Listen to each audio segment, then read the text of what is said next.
देश के किसी भी बड़े मुद्दे पर गाना सुनना हो तो YouTube पर जाइए, वो कीवर्ड डालिए और भोजपुरी सॉन्ग लिख डालिए। आपको कोई ना कोई गाना जरूर मिल जाएगा। इस वक्त भोजपुरी इंडस्ट्री के लिए मुद्दा है कोरोना वायरस, जिस पर खूब गाने बन रहे हैं, लेकिन इन गानों में संवेदना कम और फुहड़ता ज्यादा है। इतनी गलत जानकारियां और सेक्सिस्ट लिरिक्स हैं कि कान से धुआं निकल जाए, लेकिन भोजपुरी वाले हैं कि दे दनादन गाने पर गाने बनाए जा रहे हैं। इसलिए आज का बिन मांगा ज्ञान मिलेगा कोरोना वायरस पर बने इन गानों पर।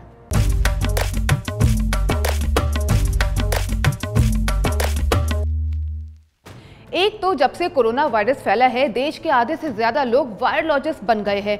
बैक्टीरिया का भी नहीं पता होगा, लेकिन वो कोरोना से बचने के लिए उपाय बताते नजर आ रहे हैं। वहीं भोजपुरी में गाने बनाने वाले इससे एक कदम आगे निकल गए हैं। वो अभी चोली और लहंगे से बाहर ही नहीं आ पा रहे हैं, लिहाजा उनके लिए कोरोना का वायरस भी चोली और लहंगे पर ही असर कर रहा है।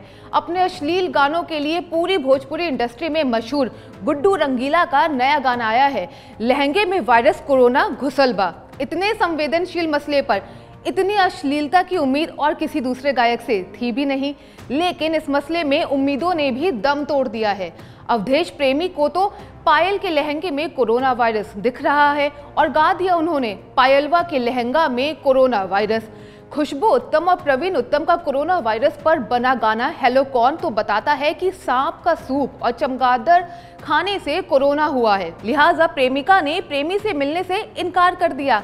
वहीं भोजपुरी के सुपरस्टार कहे जाने वाले खेसारी लाल यादव गाने में बताते हैं कि कोरोना का वायरस चीन से आया है और अपनों को इससे बचने के लिए मुंह ढकने की जरूरत है। शैलेश बेदर्दी को तो लगता है कि इस कोरोना के प्रकोप से सिर्फ देवी माँ ही बचा सकती हैं, तो उन्होंने गा दिया कि कोरोना वायरस से माई बचाइए। एक गाना कहता है कि मोदी जी बचाई फैलल कोरोना वायरस हो, मतलब कि Modi ji please corona virus से हमें बचाएं। तो ठीक है ना, अगर देवी माता और माननीय मोदी जी ही कोरोना वायरस से बचाएंगे तो जितने भी साइंटिस्ट हैं उन्हें तो छुट्टी ले लेनी चाहिए ना अपने काम से। अब सरकार तो इस वायरस से बचने के लिए हर कोशिश कर रही है, लेकिन भोजपुरी वाले गाने ना बनाते तो उनका एक बड़ा एहसान होता भोजपुरी भाषी लोगों पर। और उनका ही क्या कहें, ऐसे गानों को लाखों में व्यू भी तो मिलते हैं। जितने ज़्यादा सेक्सिस्ट और भद्दे गाने उतने ज़्यादा व्यू। मुझे तो ये समझ नहीं आता कि ऐसे गानों को लिखते हुए किसी की सोच इतने भद्दे लेवल तक कैसे पहुँच सकती है। कुछ गाने तो इतने ऑब्जेक्शनेबल हैं कि ऐसे गायकों और ऐसे गानों को लिखने वालों को बिना किसी लाग लपेट के गाने लिखने और गाने पर बैन ही कर देना चाहिए। लेकिन भोजपुरी गानों का हमेशा से ऐसा हाल नहीं था। अगर आप पुराने भोजपुरी गाने देखें तो भिखारी ठाकुर के दहेज पर बने बेटी बचाओ से लेकर रघुबीर नारायण जी का लिखा भोजपुरिया देश गान आपके रोंगटे खड़े कर देगा। वीरता की कहानियों से लबरेज राम कैलाश यादव और हीरा लाल यादव का बिरह सुन अच्छे अच्छों की आंखें नम हो जाती हैं।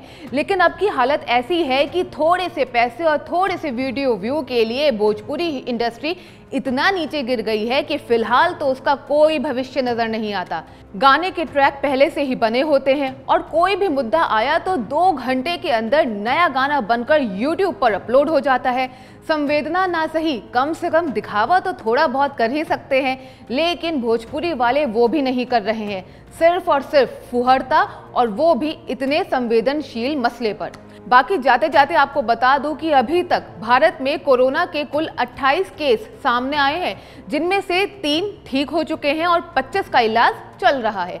बाकी आपको ऐसे संवेदनशील मसलों पर भोजपुरी इंडस्ट्री के लोगों से जो भी कुछ कहना हो, आकर आप हमारे कमेंट सेक्शन में लिखकर हमें बता सकते हैं। हमारी तरफ से भोजपुरी के ऐसे गायकों को हजार लानतें। शुक्रिया। ये है ABP न्यूज़, आपको रखे आगे।